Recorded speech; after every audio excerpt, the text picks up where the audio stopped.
Has anyone ever been to an escape room? Oh, there, I see some head nods, I see some hands. If you aren't familiar, they are pretty popular. And the idea is that you go to an escape room and you give them your money, and then they put you, and I think typically your friends, into a locked room, and you have to solve puzzles to escape. And sometimes there's a zombie in the middle, or other scary things in the room, or there's a dark backstory, there's a scary backstory.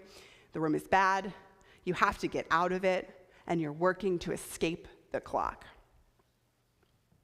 Now, I have not been to an escape room because it feels stressful to me. You have basically paid someone to kidnap you, and it's also like a team exercise, so you're in an escape room and you've been kidnapped and you're trying to get out. I don't know. But people love it. People love it. And they love it specifically because they know that win or lose, the door will open in the end. And so it's fundamentally low stakes. All the fun of the adventure with none of the stress. 1 Thessalonians, which is the book we're reading today as we read our way through the Bible, as we've been doing all year. 1 Thessalonians is in the running for the oldest book of the New Testament, our oldest surviving document from the beginning of the Jesus movement, of which we, thousands of years later, are a part. 2 Thessalonians is more controversial. Could be very early, could be a little later. It all depends on where you've chosen to do your PhD. But we are right at the beginning here with the house churches and the second generation of preachers and teachers. Not Jesus and the apostles, but one breath away. And there, right at the beginning, they are worried about their dead. Jesus rose from the dead, but their loved ones didn't. Where were they? Would they see them again?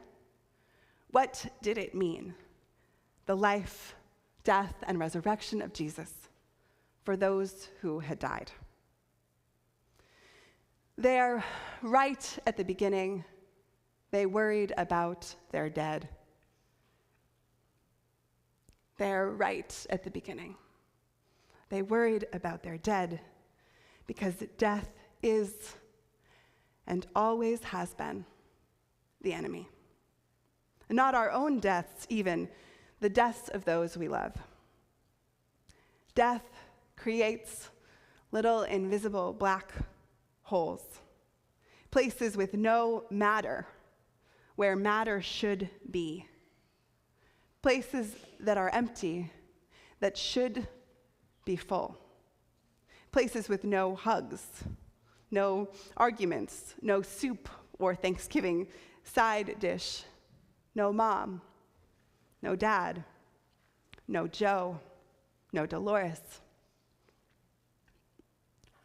no Peggy, no Bee, in places where hugs or arguments or soup or side dishes or mom or dad or Joe or Dolores or Peggy or Bee should be.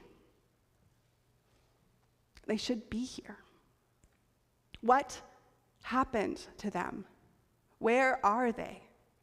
Will we see them again? What does it mean, the life and death and resurrection of Jesus for those who have died? They ask it right at the beginning. Because right at the beginning, any other question feels like an insult. Because death is a kidnapper.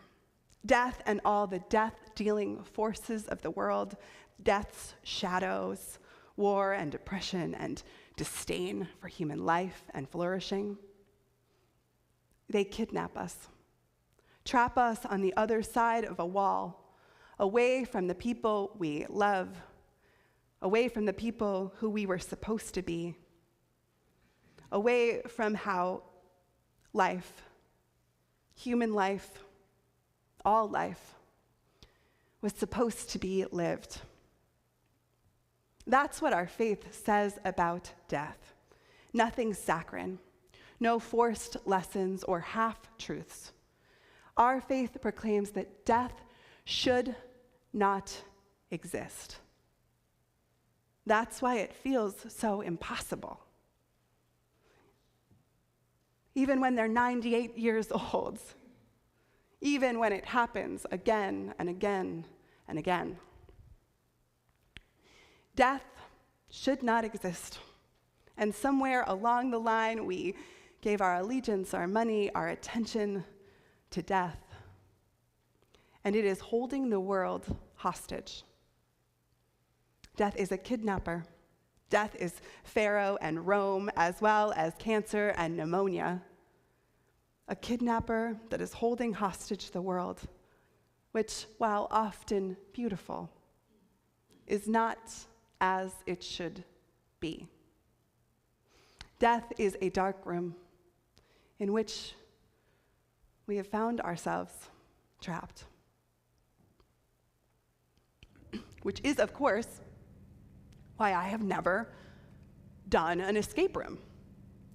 Because as someone whose primary faith story and way of understanding the world is the resurrection and Exodus, I just don't see myself giving money over for someone to take my freedom away.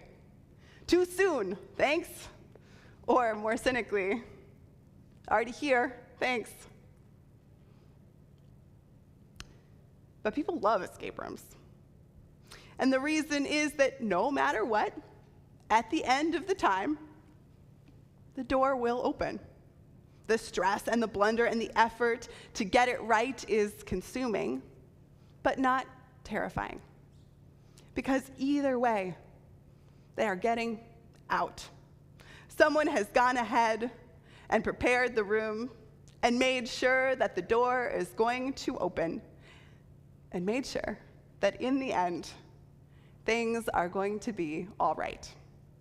And that person is watching the group, and they will be waiting beyond the door.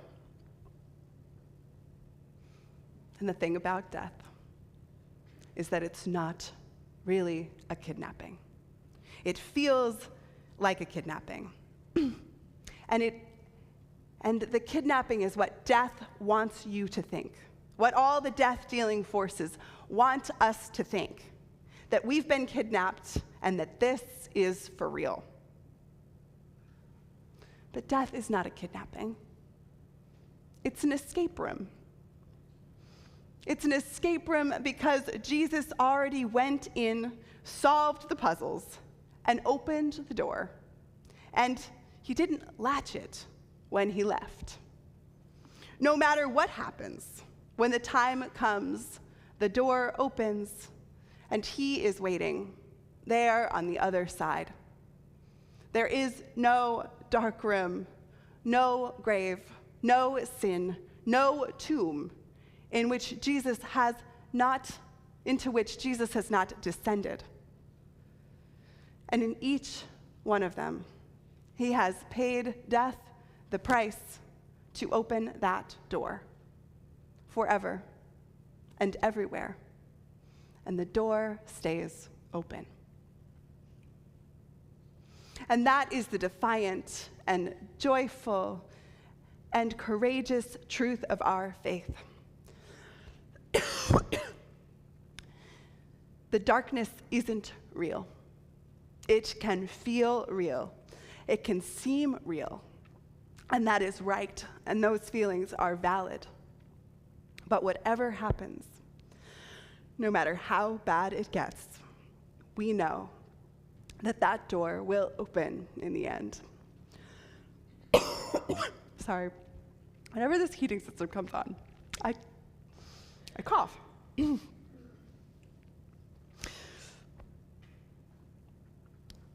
But because we know the ending, because we know that the door will open, We can, and I think we sometimes do, live differently.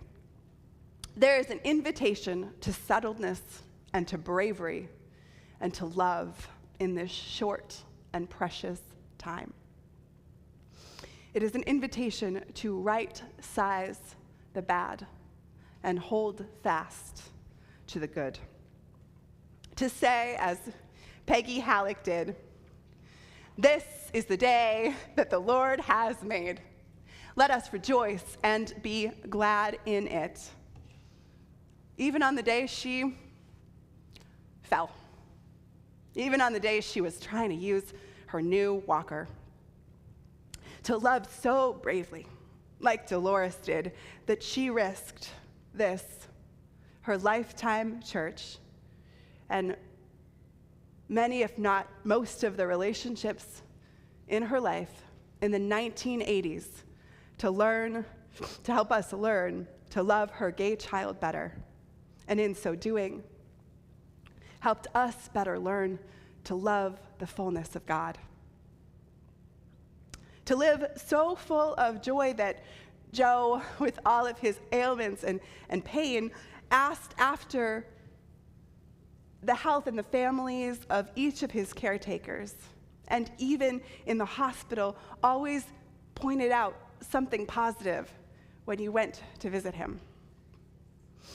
To have the perspective of Bea, who prayed daily for her children and her grandchildren, and sat making knotted angels for their Christmas trees. Little symbols of heaven, even as she mourned her husband and her roommate. Our beloved elders, our beloved dead, we can see their faith in the lives they lived.